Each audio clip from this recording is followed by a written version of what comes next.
그래서 계속 생각하다 보면 연습했던 게 정말 도움이 많이 되고 정답률을 올려줬던 것 같습니다. 나아가 국어에서 독해를 할 때도 도움이 되었습니다. 이런 친구들 많아요. 생각보다. 들어가기 전에 하나 오늘 요즘 학교학생들이 글을 많이 올리세요. 근데 하나 좋은 글이 있어서 여러분들한테 좀 읽어주고 싶어서 간단하게 국가직은 떨어졌어요. 80점. 이번 이제 지방직에 95점을 맞아서 합격을 한 친구인데요.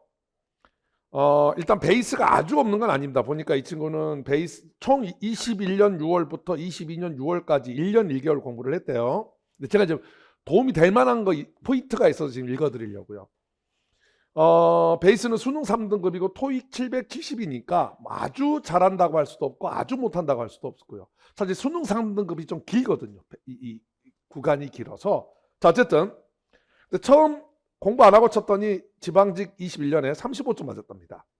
그리고 공시에 발을 들일 때 항상 저 먼저 오지 않잖아요. 이분도 그랬고요. 그러다가 너무 이제 그 독해가 맞지가 않아가지고 합격생들 후기를 찾아보면서 독해는 심순쌤이라는 말을 듣고 이제 10월부터 저한테로 갈아탔대요. 그래서 이 친구가 들었던 건 주로 독해를 들었어요. 합격용어 독해. 자기는 이제 소재 중심 독해나 플러스 마이너스 제가 가르쳐 준 거 있거든요. 역추론. 이런 것들이 너무너무 도움이 많이 됐대요. 말 그대로 이 친구가 이때까지 지문을 읽으며 얼마나 두서없이 감에만 의존하고 있는지 알 수 있었던 강의입니다. 그리고는 이제 독해 천재를 매일매일 정한 범위만큼 풀었고, 이거 제가 말하려는 건 이거예요. 선생님이 말해주신 거와 같이 바로 강의를 듣거나 해설을 보기보다는 혼자 생각하면서 정답의 근거를 찾으려고 노력을 했습니다. 이게 중요한 거거든요. 독해는요, 꼭 문제를 풀고 채점 매기 전에 혼자 고민을 해보셔야 돼요. 그래야 이게 적용이 돼요.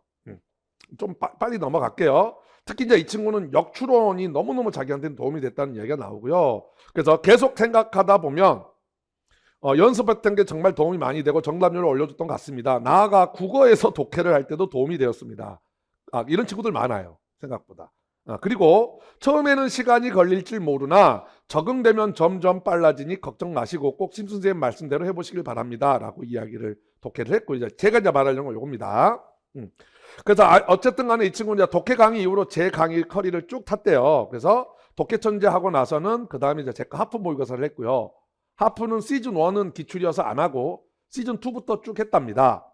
그래서 이것도 자기 이제 제공해 주신 송결시 해설지나 진짜 깔끔하고 해석 문제 강의 타임라인까지 이제 저희들은 제공을 해드리거든요. 그래서 정말 수험생을 위해서 세심하게 노력하는 걸 느꼈습니다. 이런 이야기 있고요. 그 다음에 동영 문제 퀄리티는 말할 것도 없이 좋고요. 이런 말 있고, 동영 있었습니다. 동영에 대해서도 당연히 좋다는 이야기 하겠죠. 설마 제 카페에다 동영 쓰레기던데 이러진 않겠죠. 당연히. 예. 자, 근데 이제 제가 말씀드리는 건 뭐냐면 잘 들어보세요. 동영 모의고사 시즌 2까지를 마치고 22년 국가직을 치러 갔는데 80점을 맞았답니다. 근데 자기는 좌절을 했대요. 왜 자기가 좌절을 했냐면 일단 문법에서 2문제를 틀렸대요. 오케이? 그래서 이 친구의 이야기입니다. 국가직을 치고 2, 3일 정도 리프레시하는 시간을 가지면서 국가직 시험 당시를 다시 떠올려 봤는데 문법 문제에서 체계적으로 포인트를 잡기보다는 눈에 바로 보이면 캐치하는데, 여러분들이잖아. 제가 항상 말하는 거. 근데 국가직에서 그게 안 보였다는 거예요. 그러니까 자기가 너무 당황했다는 거죠. 그래서 대충 이거겠지라고 찍어 넘어갔던 게 참패의 원인이었던 거 깨달았습니다. 그래서 이 친구는 늦은 감이 있지만 이때부터 이제 문풀전을, 그러니까 한마디로 이 친구는 문법을 저한테 안 들으셨어요, 사실은. 그러니까 그냥 일반적으로 풀어가는 거야. 여러분 하는 식으로. 그래서 문풀전 교재를 구매하고 강의를 수강을 했고요. 돌이켜 생각해보면 이 친구 말입니다. 하프와 동영 강의를 들으면서 제가 강조하는 문법 시스템은 대강을 알고 있었다는 거예요. 그러니까 이건 모를 수가 없죠. 맨날 내가 하프 때 매 문법마다 하거든요. 어휘적인 거 찾고, 그렇죠? 동사, 수의 일치, 능수동, 준동사, 능수동, 이건 워낙 많이 하니까. 근데 알고는 있지만 이 친구 똑같습니다. 제대로 적용을 하지 않았던 것 같습니다. 이거는 내 수업을 안 듣는 친구뿐만이 아니고요. 듣는 친구들도 그런 친구들이 많아요. 틀림없이 저한테서 배웠거든요. 그러니까 솔직히 저는 문풀전이 인기가 있는 게 아니라 저는 제 문법 강의가 그냥 인기가 있었으면 좋겠어요. 무슨 말이냐면 제가 지금 문풀전은 이거는 정확하면 시스템을 강조하지는 않거든요. 어휘적인 걸 강조하는 수업이지. 근데 학생들이 문풀전을 좋아하는 이유는 딱 하나예요. 배우고 나면 바로바로 눈에 띄니까 좋아. 그렇죠? 근데 그것만으로는 못 맞힌다고요. 왜? 모든 문장이 다 어휘적으로 다 답이 나오진 않아요. 알겠죠? 그럼 그 다음 뭘 가야 돼요? 시스템적인 거를 가셔야 돼요. 근데 그거는 생각보다 학생들이 제 수업을 듣는 학생들 중에도 의도적으로 연습을 하시는 분들은 진짜 문법을 잘 맞추세요. 근데 그걸 안 하시는 분들이 은근히 많으세요. 왜? 일단 급하거든. 문제를 풀려면 일단 시간 압박이 있잖아요. 근데 제가 항상 말하지만 시간이 걸리더라도 해보시라고요. 그러면 틀림없이 빨라집니다.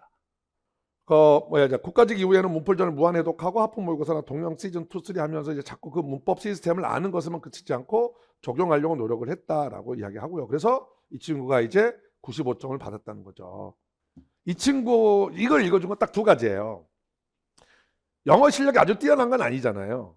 근데 독해가 그럼 일단 처음 저한테서 수업을 들을 때 제가 보니까 독해를 잘 봤어요. 문법 두 문제를 틀리고 80이니까 뭐 어휘 틀렸거나 뭐 했겠죠. 제가 볼 때는 그러니까 독해는 이 친구가 잘 적용하는 이유는 딱 하나예요. 제가 하라는 대로 적용 훈련을 해봤다는 거죠. 그죠? 자, 문법 그다음에 저 두 개 틀리고 나서 똑같죠. 문풀전을 듣고 다시 자꾸 제가 말씀드린 대로 이 친구는 적용 훈련을 해봤다는 거죠. 이해됐죠? 그러니까 이제 문법을 다 맞는 거죠. 그러니까 제가 지금 이 친구 말을 이걸 읽어주는 이유는 딱 하나예요. 제가 가르쳐 주는 것만으로 그냥 듣고 이렇게 가서는 실제로 맞출 수가 없어요. 그러니까 자꾸 여러분들이 이제 이거를 적용을 해보려고 노력을 하셔야 된다는 거죠. 알겠죠? 자, 그거 이야기하려고 잠깐 읽어드린 겁니다. 오케이?